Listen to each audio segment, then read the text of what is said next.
আমি আজকে চলে এসেছি KRU এর 15th অ্যানিভার্সারিতে। দিদি রয়েছে আমার সঙ্গে এবং আজকে তো KR 12th বার্থডে, তাই না? তো দুটো সেলিব্রেশন একসঙ্গে হচ্ছে। কিরকম লাগছে তোমার? ভীষণ ভালো, ফাটাফাটি। তোমাকে আরো ভালো লাগছে। আমারও খুব ভালো লাগছে এখানে এসে। আমার এখানে এসে যেটা শুনতে পেলাম সেটা হচ্ছে যে তোমরা লেজার ট্রিটমেন্ট করো, রাইট? এবং যে এটা সবথেকে মজার ব্যাপার, যারা যেটা লেজার ট্রিটমেন্ট করাতে চান তারা অবশ্যই যোগাযোগ করুন। KRU-তে এদের একটা ওয়েবসাইট রয়েছে www.krU.co.in। সেখানে আপনারা গেলে ইন ডিটেলস পেয়ে যাবেন কী কী প্যাকেজ আছে, কী কী ট্রিটমেন্ট দেওয়া হয়। আর সবথেকে মজার ব্যাপার আরেকটা যেটা জিনিস সেটা হচ্ছে এদের নিজস্ব প্রোডাক্ট রয়েছে, তাই তো? তো সবটা জানতে গেলে অবশ্যই আসতে হবে KRU স্যালনে এবং অবশ্যই ওয়েবসাইটে ভিজিট করতে ভুলবেন না। ভালো থাকবেন, সুস্থ থাকবেন, নিজের ত্বকের জন্য। আমরা শিল্পীদের তো নিজেদেরকে মেনটেন করতে হয়, এটা তো একটা বিশাল বড় পার্ট আমাদের কাজের।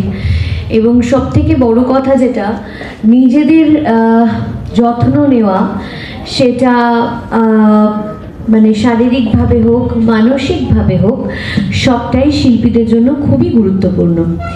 এবং তার সঙ্গে যদি রূপচর্চাটা থাকে, এটা একটা শিল্পী কেন যে কোনো মানুষের জন্যই কিন্তু রূপচর্চাটা একটা মানে ওয়ান অফ দ্য পার্ট।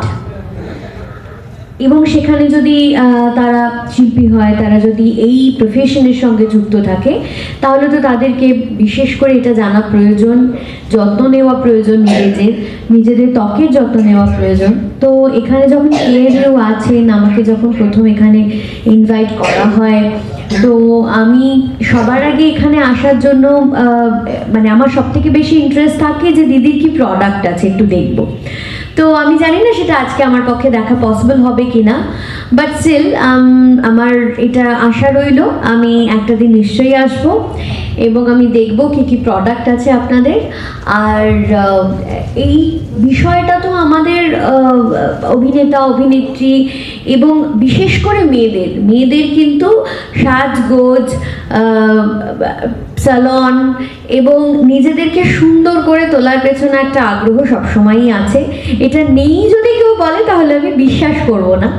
তো সেখান থেকে আমি খুব একটা বাদ যাই না। নিজে হয়তো সাজতে ভালোবাসি না খুব একটা, তবে হ্যাঁ, যত্ন তো সবাইকেই করতে হয় এবং যত্ন নিও।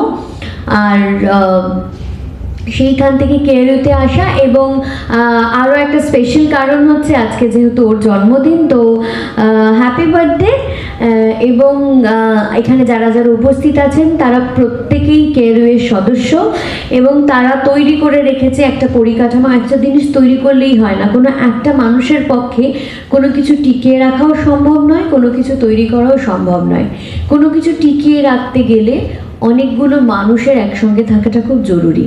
এবং আমি তো দেখলাম এখানে পুরুষ বাহিনী থেকে মহিলা বাহিনীরা অনেক বেশি অ্যাক্টিভ। তো আমার মনে হয় মহিলাদের যারা কোনো কাজই এখন আর অসম্ভব নয়। তাই KRU এখন যেখানে রয়েছে আমার মনে হয় তার থেকে অনেক বড় হবে। আগামী দিনে দিদির যা স্বপ্ন, সেই স্বপ্ন পূরণ হবে এবং সেটাতে আমরা আশাবাদী। Thank you so much. Thank you.